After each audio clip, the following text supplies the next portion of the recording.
pemirsa, Anda masih menyaksikan Afiliani View dan saya masih bersama Bapak Halim Alamsyah dan juga Bapak Anggito Abimanyu. Ya, sekarang kita udah bicara tentang bagaimana bauran kebijakan. Tapi ini banyak orang atau akhir-akhir ini orang bicara takut krisis gitu ya.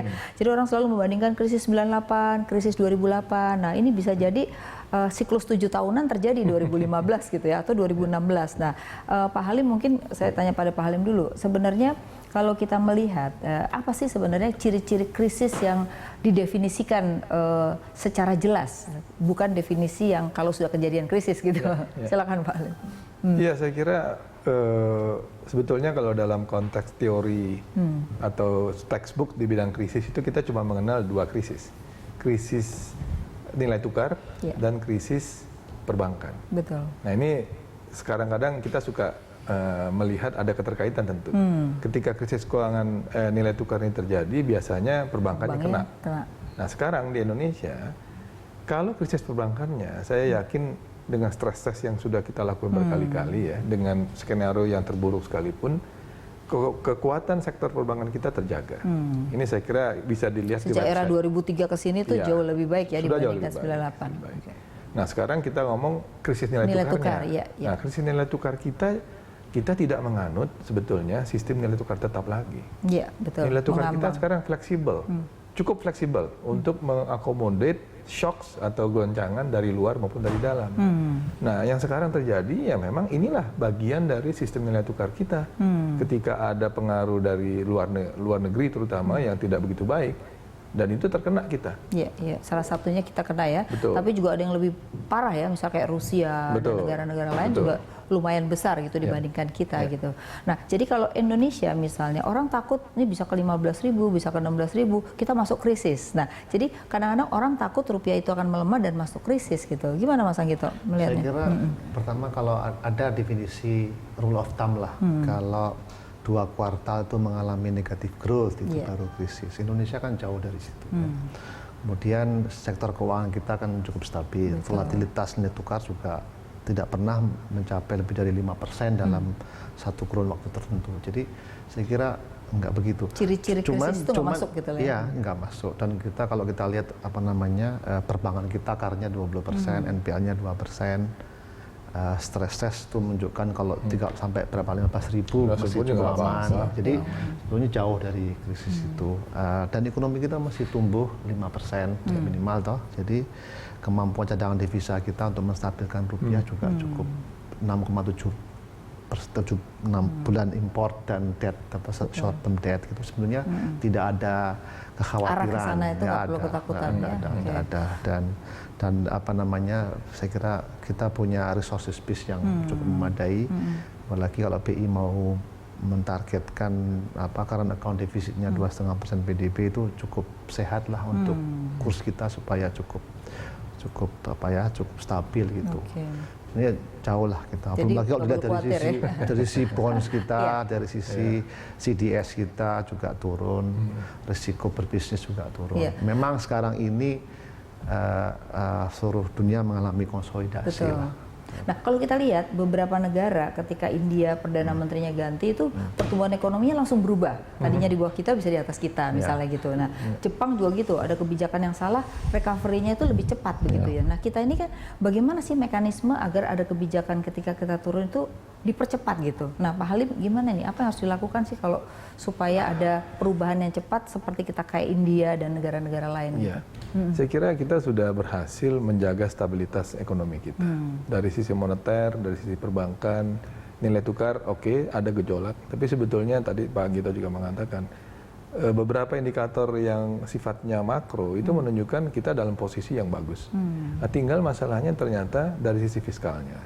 Sisi fiskal kita karena ada beberapa permasalahan yang sifatnya mungkin karena transisional. Sayangnya transisi ini terjadi di tengah-tengah perlambatan ekonomi dunia dan menurunnya harga komoditas. Jadi saya sependapat kelihatannya masalah transisional misalnya masalah anggaran dari beberapa kementerian yang belum bisa efektif digunakan. Ini mempengaruhi. Dari fiskal ya sebenarnya sekarang. Misalnya seperti itu. Tetapi kita juga melihat potensi yang ada di sektor real itu belum semuanya bisa diwujudkan gitu. Dan memang saya setuju kalau perbankan bisa lebih berani sedikit ya, itu bisa mengimbangi katakanlah perlambatan yang terjadi di sektor pemerintahan. Iya, iya. Nah, Pak Anggito, yang menarik begini, sekarang ini perbankan itu menghitung resiko daripada debiturnya. Artinya setiap mau memberikan kredit semuanya diukur, tapi debitur sendiri atau sektor real itu tidak pernah mengukur resikonya. Sehingga seolah-olah resiko itu dipindahkan, bank lah yang harus mengukur resiko sektorial. Nah, ini mesti apa sih supaya sektorial ini juga aware terhadap dirinya, terhadap resiko itu gitu. Sehingga tidak tiba-tiba kredit macet itu karena mereka tidak siap dengan resiko. Ini seperti apa kalau kita lihat? Sebetulnya kalau debitur begini ya, kalau debiturnya menengah ke atas, saya kira mereka punya manajemen risiko ya. Yang bank harus cukup teliti dalam melakukan manajemen risiko adalah yang menengah ke bawah gitu. Meskipun menengah ke bawah juga kecil karena kan hanya untuk modal kerja saja. Jadi sebetulnya sih kalau kita lihat NPL-nya saya masih lihat ini manageable sekali ya. Manageable sekali, dan bank-bank systematically important banks yang 10 bank besar itu sebetulnya mau di stress seberapa aja kayaknya kukarnya cukup kuat ya. Kuat dan DPK-nya cukup sehat. Cuma sekarang dalam situasi seperti ini bank-bank ini bangkir-bangkir profesional diuji untuk mencari the growing sector. Itu. Jadi growing. Ya? Jadi dia bikin aja namanya manajemen portofolio. Mana yang masih growth-nya masih bagus, share-nya masih cukup tinggi, risikonya kecil, itu yang terus jadinya bahwa selama ini manage daripada debitur masih nggak ada problem dari sisi perbankan ya. Kalau saya lihat minimal yang bank-bank besar tadi itu mereka cukup prudent ya. Tapi karena mungkin terlalu ketakutan ya, kayak self fulfilling gitu. Jadi karena melihat situasi kuartal 1 itu misalnya pertumbuhan mobil motor turun, jadi kalau ada kredit dari debitur motor kredit, iya betul. Padahal kan di antara yang merah-merah itu ada yang hijau. Jadi misalnya properti kan tidak semuanya jelek gitu, masih ada properti yang bagus. Jadi jangan sampai lalu pokoknya properti merah, tekstil merah gitu. Ada perusahaan yang bagus dalam portofolio sektor itu ada sektor-sektor yang grow itu yang Pak Halim, kalau kita lihat ya dari tadi yang disampaikan Pak Anggito itu perbankan itu didorong untuk tetap jangan sampai kredit itu nggak tumbuh ya. Bahkan sekarang kalau lihat resiko, carilah resiko paling kecil, pokoknya tetap aja kasih gitu, jangan sampai stuck terjadi itu gitu ya. Nah, ini kan antara resiko yang dilakukan oleh perbankan juga ada kaitannya dengan hutang luar negeri nih Pak. Hutang luar negeri itu kan juga salah satu yang orang khawatirkan gitu ya, bahwa meningkatnya tuh sekarang bukan di pemerintah tapi di swasta. Nah, sebenarnya gambarannya kayak apa supaya jangan sampai juga jurang krisis terjadi nanti ketika default gitu. Gimana Pak Halim? Ya, ini saya kalau mengutip pendapatnya Profesor Iwan Jaya Ajis, dalam 10 tahun terakhir ini sebetulnya ada 2 gelombang masuknya modal, baik dalam bentuk utang maupun dalam bentuk portofolio. Gelombang pertama itu dalam bentuk utang yang didorong terutama dimotori oleh dunia swasta, dan lebih spesifik lagi mungkin melalui perbankan. Betul. Karena sektor keuangan yang terbesar ya sebenarnya. Betul. Nah, yang kedua gelombang ketika dia masuk sebagai portofolio. Nah, kita menghadapi permasalahan kalau yang masuk itu dalam bentuk portofolio lebih banyak, karena dia sangat volatile.